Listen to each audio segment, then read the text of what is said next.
inicia.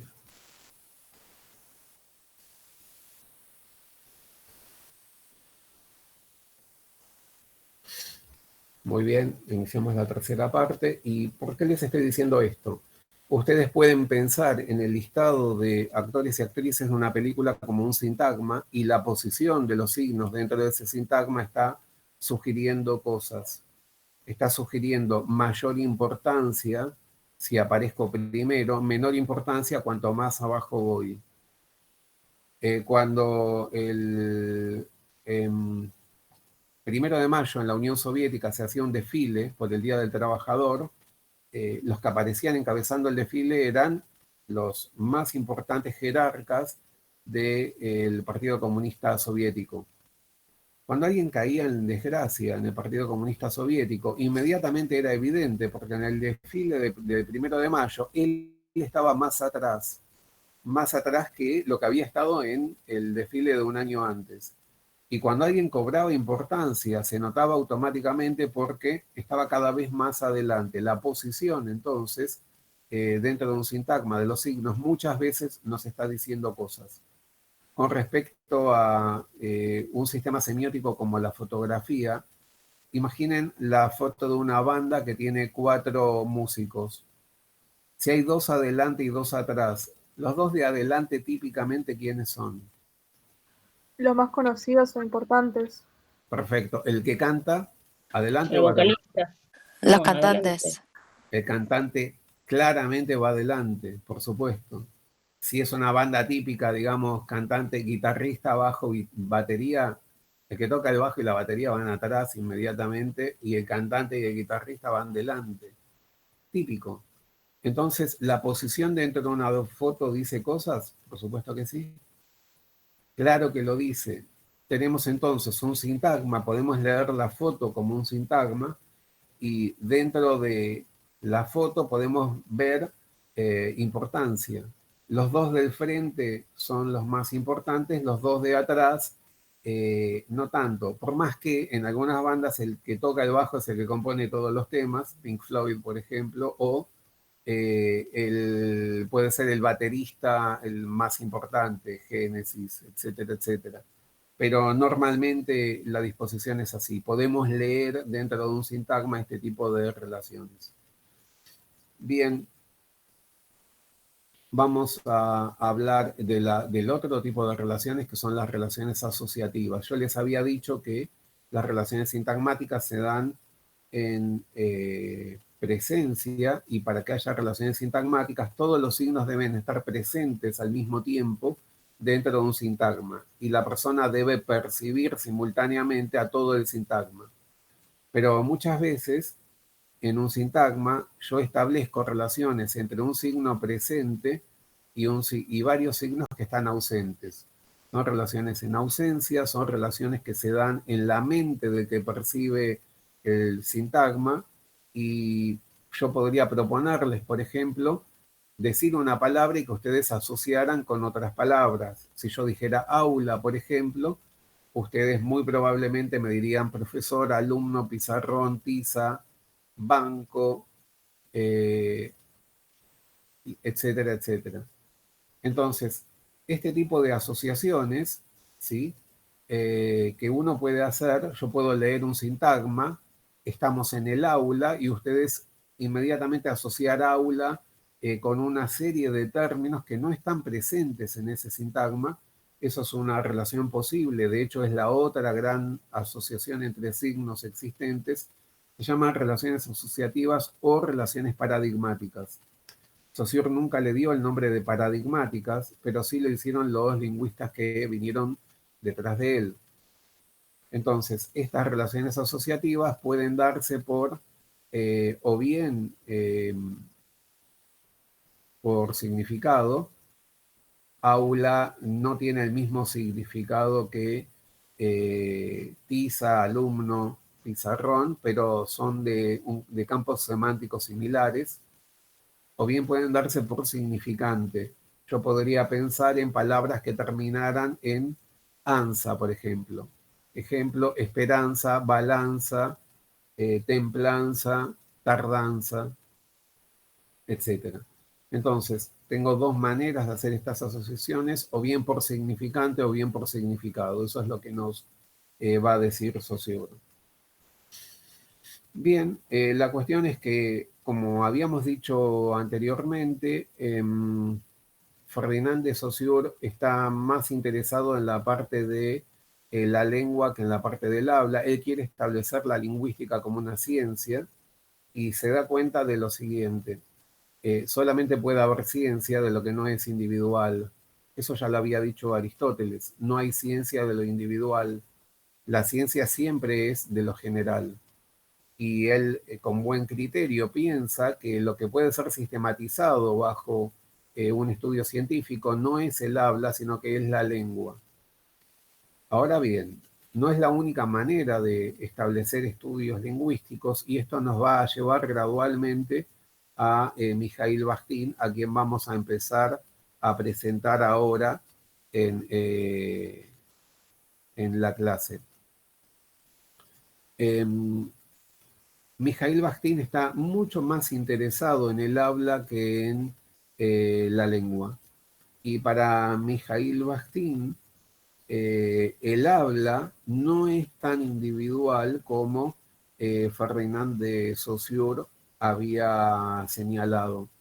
Porque Mikhail Bakhtin se da cuenta de que nuestras formas de hablar se adecuan al contexto en que se produzca el habla. Por así decir, hay esferas del discurso, así la llama Mikhail Bakhtin, y cada esfera del discurso genera su propio tipo de habla. Por ejemplo, cuando voy en el ascensor, típicamente hablo siempre del mismo tema, el tiempo, o cuando usaba el ascensor en esa época en que todavía salía, digamos. Entonces me cruzo con un vecino y automáticamente hablo, va a llover hoy, o hoy va a hacer calor, o cuánta humedad que hay, etcétera. Y no es que mis vecinos y yo seamos obsesivos del tiempo, sino que la charla de ascensor da para eso, ¿sí? Y cuando voy a la verdulería, por ejemplo, y veo que el verdulero le dice a una señora de 70 años, ¿qué te doy, linda? Preciosa, te doy esta batata o aquella, no pienso a ver qué baboso es este verdulero, porque es típico de un verdulero eso. Llama lindas a todas las mujeres entre 8 y 100 años, digamos. Y para él son todas mi amor y son todas preciosas. Se ve entonces cómo cada esfera del discurso genera un tipo de habla que le es propia. A cada tipo de habla él lo va a llamar género discursivo. Entonces, cada profesión va a generar su propio género discursivo. Y Profe, una Mikhail pregunta. Bakhtin, ¿alguien preguntó algo? Sí, yo, profe. Decime. ¿Dependería también del contexto en el que se da esa charla, por así decirlo? Del Sí, lugar, por por ejemplo. supuesto. Por supuesto. Fíjate que un género discursivo tiene no solamente un tema, sino que además implica una cierta elección de palabras, implica una cierta elección de tonos también, eh, y eso es fundamentalmente contextual. No le hablas igual a un compañero que acabas de conocer en semiología que a un amigo. Ujú. No Claro. le hablas igual a un compañero de trabajo que a un amigo y no hablas igual con un compañero de trabajo que con un jefe. Entonces, cada esfera de habla tiene, por así decir, eh, una suerte de enunciados, así los va a llamar Mikhail Bakhtin, que son previsibles. Tiene formas de comunicación que están absolutamente estandarizadas, por así decirlo. Ok, Entonces, gracias.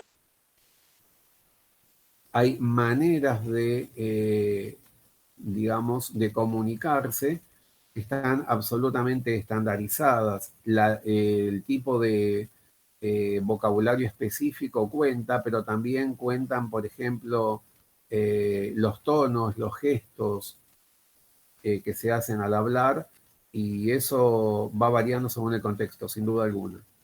Entonces, Bakhtin le señala como una suerte no diré reproche, porque es muy fuerte esa palabra, pero sí como insuficiencia a Ferdinand de Saussure, que en el fondo el oyente en la comunicación no es una persona pasiva y que el oyente está determinando sin duda alguna al hablante. Y además que oyente y hablante pertenecen a algún tipo de esfera, hay una relación entre ellos, y esa esfera en la que se están comunicando está predeterminando tres cosas, que son el tema, la sintaxis y el estilo. Para Mijaíl Bakhtin, entonces, primero voy a dar la definición de género discursivo. La definición es extraordinariamente efectiva y Mijaíl Bakhtin dice lo siguiente: los géneros discursivos son esferas de habla que están compuestas por tipos relativamente estables de enunciados. Es una definición muy curiosa la que Bakhtin está empleando, porque lo que él me está diciendo es que cuando me encuentro dentro de una manera de hablar, y por enunciado por ahora vamos a entender oración, pero vamos a... No es una oración exactamente, en realidad hay una diferencia entre enunciado y oración. Lo que me está diciendo Bakhtin es, mira, estás dentro de un género discursivo cuando todos los enunciados se parecen entre sí. Son relativamente estables, por así decir. Y te fuiste de género discursivo cuando cambiaron alguna de estas tres cosas. O cambió el tema, o cambió la forma de sintaxis, o cambió el estilo, o cambiaron todas. Por ejemplo, vamos a lo más obvio. Ustedes escucharon hablar de género vinculado con películas y vinculado con libros. ¿Qué tiene que tener una película para ser de terror, por ejemplo?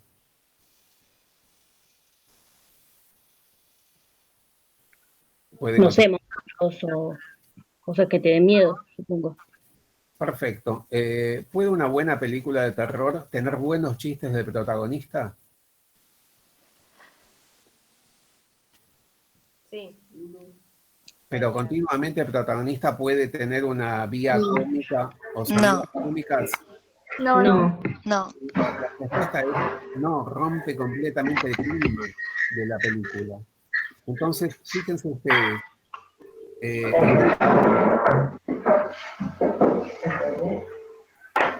por favor, cancelen el micrófono cuando terminen de hablar porque te filtra ruido, si no.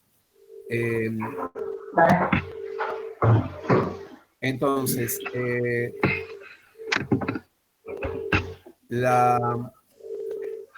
Melina, te pido que canceles tu micrófono.